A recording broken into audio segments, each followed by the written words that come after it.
This video is sponsored by EduQuest. The struggle to find courses that truly speak your language, it's finally over. Welcome to EduQuest, where learning is made just for you.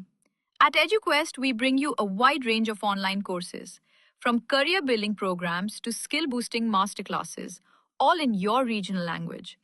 Because we believe language should never be a barrier to success.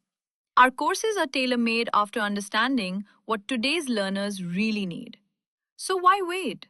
Start learning the smarter, simpler way only with EduQuest. Visit eduquest.courses and explore your next course today. And hey, don't miss out on our exciting offers and promotions. വീണ കൊല്ലം സുധിയുടെ രണ്ടാം ഭാര്യയാണെന്ന് അവകാശപ്പെട്ട് രംഗത്ത് എത്തിയതോടെയാണ് നടന്റെ സ്വകാര്യ ജീവിതം വീണ്ടും social മീഡിയയിൽ ചർച്ചാ വിഷയമായത്. താൻ 2 വിവാഹം മാത്രമേ കഴിച്ചിട്ടുള്ളൂവെന്നും തൻ്റെ രണ്ടാം ഭാര്യ രേണുവാണെന്നും എല്ലാ പൊതുവേദികളിലും സുധി പറഞ്ഞത്. എന്നാൽ വീണ പറഞ്ഞ കാര്യങ്ങൾ സത്യമാണെന്നും കൊല്ലം സുധിയുടെ ദാമ്പത്യത്തിൽ സംഭവിച്ച ഏറെക്കുറെ കാര്യങ്ങൾ താൻ സാക്ഷിയാണെന്നും പറയുകയാണ് സുധിയുടെ സുഹൃത്തും കലാകാരനുമായ ശ്രീകാന്ത്. വീണയെയും കൂട്ടി തൻ്റെ അടുത്ത് വന്ന് ഭാര്യയാണെന്ന് പരിചയപ്പെടുത്തിയത് ഇപ്പോഴും ഓർമ്മയുണ്ടെന്നും ഒരു യൂട്യൂബ് ചാനലിൽ നൽകിയ അഭിമുഖത്തിൽ ശ്രീകാന്ത് പറയുന്നുമുണ്ട്. കിച്ചു കൈക്കുഞ്ഞായിരുന്നപ്പോഴാണ് ആദ്യത്തെ ഭാര്യ സുധിയെ ഉപേക്ഷിച്ച് പോയത്. പോലീസ് സ്റ്റേഷനിൽ വെച്ച് പരസ്യമായി കാലുപിടിച്ച സുധിയെ SI വഴക്ക് പറഞ്ഞെന്നും ശ്രീകാന്ത് പറയുന്നു. കൊല്ലത്തെ ചില സമിതികളിൽ കൊല്ലം സുധി പെർഫോം ചെയ്തിരുന്നു. അത് കണ്ടിട്ടാണ് ഞാൻ എൻ്റെ സമിതിയായ തിരുവനന്തപുരം മാക്ടോയിലേക്ക് സുധിയെ വിളിക്കുന്നത്. സുധി കാരണമാണ് എൻ്റെ സമിതിക്ക് കേരളത്തിൽ ഇത്രയും പ്രശസ്തി ലഭിച്ചത്. സുധിയുടെ ആദ്യ വിവാഹം നടത്തിക്കൊടുത്തത് ഞാനാണ്. സുധി ശാലിനിയെ വിളിച്ചിറക്കി കൊണ്ടുവന്നു. ശേഷം എൻ്റെ വീട്ടിൽ താമസിപ്പിച്ചു. അന്നും ശാലിനിയുടെ പെരുമാറ്റത്തിൽ തൃപ്തിയില്ലായിരുന്നു.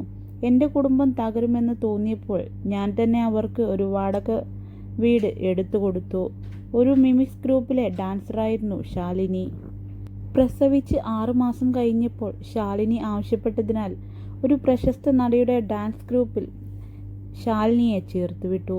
പിന്നീട് ആ നടിയുടെ മകനുമായി ശാലിനി പ്രണയത്തിലായി. ശേഷം സുധി ശാലിനിക്കെതിരെ പോലീസിൽ പരാതിപ്പെട്ടു. പക്ഷേ സുധിയുടെയും കുഞ്ഞിൻ്റെയും കൂടെ ജീവിക്കാൻ താല്പര്യമില്ലെന്ന് പറഞ്ഞ് നടിയുടെ മകനൊപ്പം തന്നെ ശാലിനി പോവുകയും ചെയ്തു. കിച്ചുവിനെ വേണ്ടെന്ന് പറഞ്ഞു. സുധി സ്റ്റേഷനിൽ വെച്ച് ശാലിനിയുടെ കാലിൽ വീണു. നീ അവൻ്റെ കൂടെ തന്നെ ജീവിച്ചോളൂ, പക്ഷേ പകൽ എൻ്റെ കുഞ്ഞിൻ്റെ അമ്മയായി വരാനും ആവശ്യപ്പെട്ടു. പിന്നീട് വസ്ത്രങ്ങളും സാധനങ്ങളും എടുക്കാൻ ചെന്ന ശാലിനിയെയും കാമുകനെയും വെട്ടാൻ സുധി ഓടിച്ചു.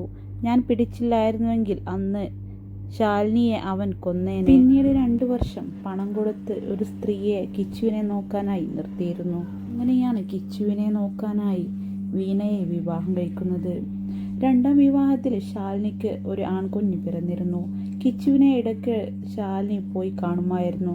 എന്നും അതിൻ്റെ പേരിൽ സുധിയും വീണയും തമ്മിൽ പ്രശ്നങ്ങൾ ഉണ്ടായിരുന്നു. സുധിയും വീണയും തമ്മിൽ വേർപിരിഞ്ഞുവെന്നാണ് പിന്നീട് കേട്ടത്.